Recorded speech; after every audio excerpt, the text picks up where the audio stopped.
Thank you, Mr. President. As we approach the final vote on the FY18 National Defense Authorization Bill, I would like to make a few closing comments. When we began considering this bill last week, Senator McCain and I were interested in returning to regular order and having debate and votes on any amendments that needed a vote. We actually started off very well. While I disagreed with Senator Paul's amendment to sunset the current authorization for the use of military force, I am pleased that we're able to follow regular order on his amendment and have a debate. It is my hope that we can use this as a step to restore regular order going forward and work together, along with Senator Paul, in drafting a new AUMF that is more precisely addressing the threats that are... Mr. President, could I ask for order?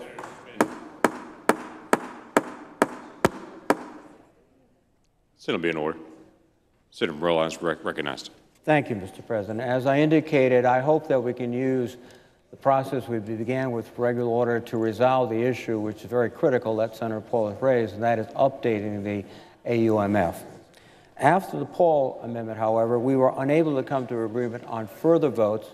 As a result, several important issues to both sides were not fully considered.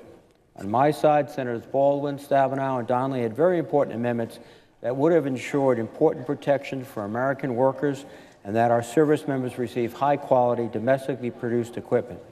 In addition, Senator Durbin had an important amendment that supports the world-class medical research that DoD conducts and which has a profound impact on the health of our service members and citizens alike. Senator Warren would have liked a discussion on the INF Treaty, and Senator Gillibrand was interested in a full debate on protections for military personnel who are transgendered.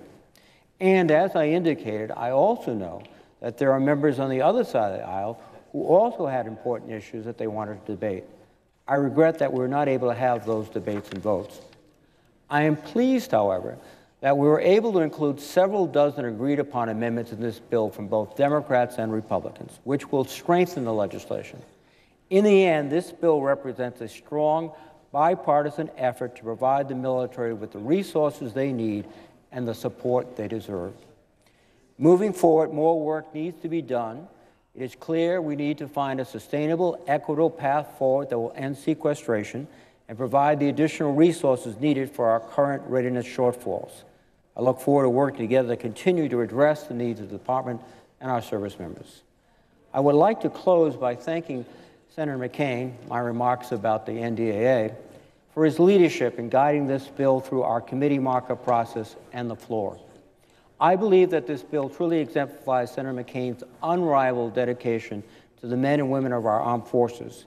His firm hand and unwavering resolve for a bipartisan approach were invaluable in achieving a bill that reflects the priorities of many members on both sides of the aisle. Additionally, I would like to thank the committee staff who has worked tirelessly over many weeks to make this bill a reality. I want to thank the Majority Staff Director, Chris Boyce, and his staff for their hard work and commitment to a bipartisan process. I would also like to thank my staff for their expertise and dedication to creating the best bill possible. Jody Bennett, Carolyn Tudor, John Clark, Jonathan Epstein, Jory Feldman, John Green, Creighton Green, Uzka Guzelzo, Gary Leland, Kirk McConnell, Maggie McNamara, Bill Monahan, Mike Noblick, John Quirk, Arun Serafin, and Elizabeth King. And finally, I would like to thank the floor staff, without whom none of this could be accomplished.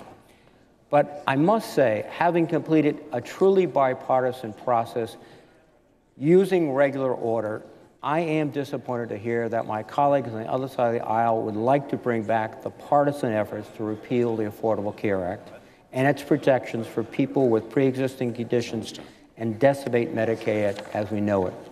We have already spent so much time this year having this fight, time we could have spent working on a bipartisan basis to improve our health care system and lower costs. We voted decisively in July to reject the partisan bill. And with these votes, senators on both sides of the aisle decided that we would return to regular order and work towards bipartisan health care solutions that could get at least 60 votes in the body. As I have highlighted, this kind of bipartisan approach is why we have been successful in bringing the NDAA to the floor each year. And Senators Alexander and Murray have been doing just that with respect to the Health Committee. They have had 4 hearings over the last 2 weeks with witnesses of both parties, from governors to health insurance commissioners to leaders in industry. I have great confidence in my colleagues and their ability to craft a bipartisan bill to improve the ACA, and the majority of senators could support. This is a bipartisan, inclusive process, and I should note that it's undertaken by one of the two committees that have jurisdiction for health care. So for my Republican colleagues to now decide, after this critical work is already underway, that we are going to scratch those efforts and return instead to a partisan process in which not even Republican senators have had the opportunity to fully review the bill, makes changes, or even get analysis of the bill, I think that process is wrong. And let's not be fooled by this new effort. The legislation would have the same effects as the other versions of Trump Care we saw rejected. We have heard that the Senate Homeland Security and Government Affairs Committee will hold a hearing on the latest version of Trump Care. This is not the right process. It's not representative of the legislative process. So I would urge my colleagues to reject this approach and rather to follow the example that I think that we have tried to set at NDAA, a bipartisan, regular process in which amendments are offered by both sides, in which debate is undertaken, in which we come to a conclusion based on 60 votes and move forward to improve the country, but particularly to protect the men and women of the armed services. And with that, I would yield the floor. Mr. President. Senate will be in order. Mr. President, today Senator from Arizona. The Senate will vote on final passage of the National Defense Authorization Act for fiscal year 2018. This is the culmination of months of bipartisan work. It's a product in which all senators, all Americans, can take great pride.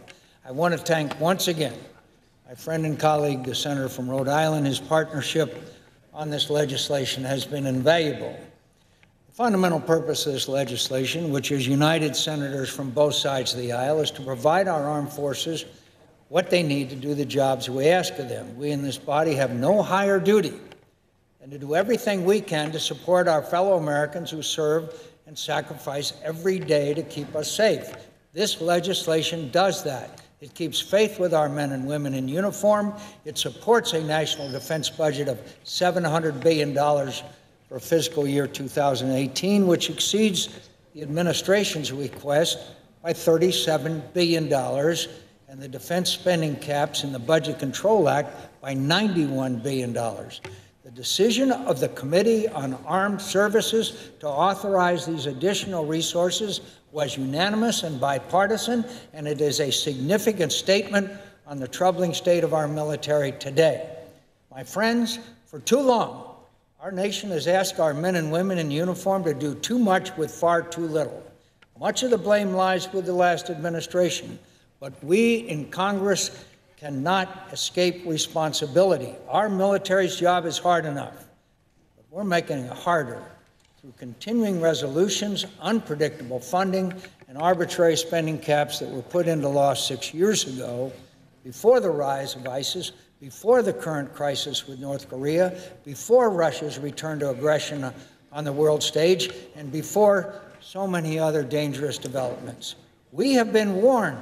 We have been warned, my friends, that we can't go on like this. We've been warned. Earlier this year, the chairman of the Joint Chiefs of Staff, General Joseph Dunford, warned us, quote, "In just a few years, if we don't change this trajectory, we will lose our qualitative and our quantitative competitive edge, and the consequences will be profound." Secretary of Defense Jim Mattis also warned us, saying, quote, "We are no longer managing risk, we are now gambling."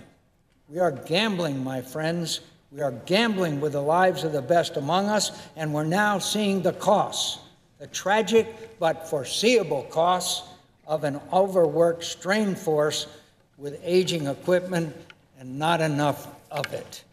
On June 17th, 7 sailors were killed when the USS Forrestal collided with a container ship off the coast of Japan. On July 10th, a Marine KC-130 crash in Mississippi killed all 16 troops on board.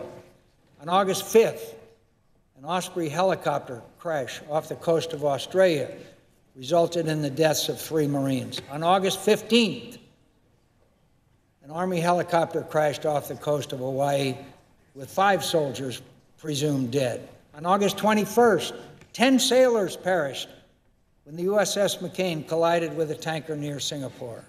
On August 25th, An Army Black Hawk helicopter went down during a training mission off the coast of Yemen, and one soldier died. Earlier this month in Nevada, 2 Air Force A-10 aircraft crashed into each other. Thank God the pilot safely ejected, but the planes were lost at a cost of over $100 million.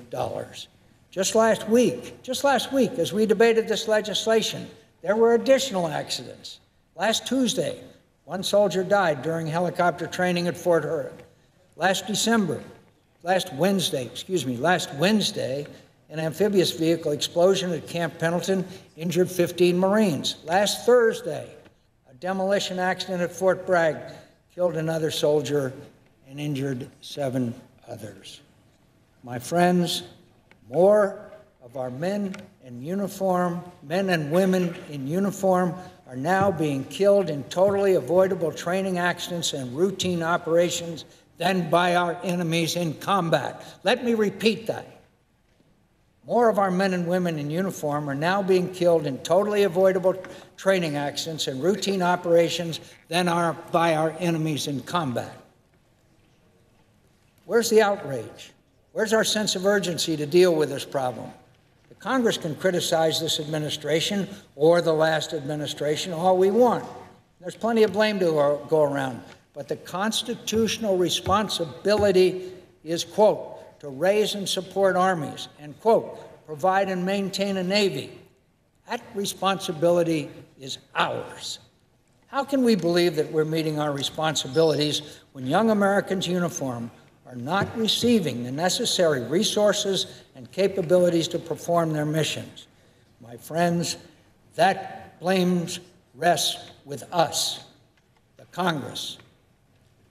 I know that many of my colleagues agree. I've heard them, both Republicans and Democrats, speak for years about the harmful effects that sequestration is having on our military and many other federal agencies with a national security mission. So how do we explain our failure to deal with this problem last week? We had an opportunity. This legislation was open for amendments under regular order for an entire week. There was an amendment offered by the senator from Arkansas to repeal sequestration. The amendment was written in a bipartisan way and would have ended sequestration, not only for defense, but non-defense spending as well.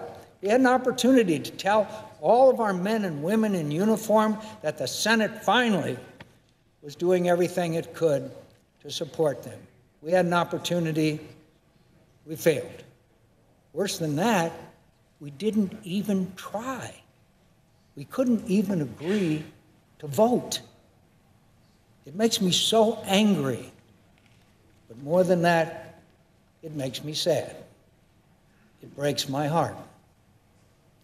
How do we explain our failure to our men and women who are serving? How do we explain to Americans who are risking their lives for us that we could not summon the courage to take some hard votes? How do we explain that we could not come together and work together when it mattered most? How do we explain the signal that our inaction sends to all who are serving that Congress has higher priorities than rebuilding our military? We should be ashamed of ourselves. For those of you who will soon vote for this National Defense Authorization Act, which will authorize the necessary resources to begin rebuilding our military, let me thank you. Let me thank you. Let me thank you. You can be proud that you're voting for a good piece of legislation, but this legislation is only part of the solution. We still have no path to actually appropriate the money that we are about to authorize. That requires a bipartisan agreement to adjust the spending caps in the Budget Control Act. For all of you who will join me in voting to authorize these vital additional resources for our military, I would urge you also to join me in demanding and passing a bipartisan agreement so that we can appropriate those resources. This will require some hard work. It will require some teamwork and some trust in each other.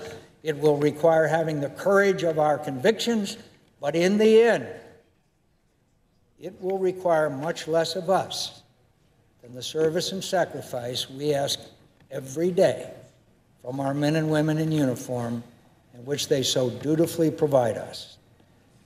I do not want to have to call another grieving mother or father or spouse after their loved one perished in a mishap. that might have been prevented if the Congress had done its job. So let's find a way to appropriate the resources for our military that we will soon authorize.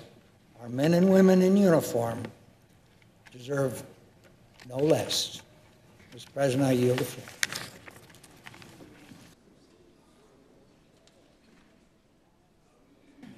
You yield back? I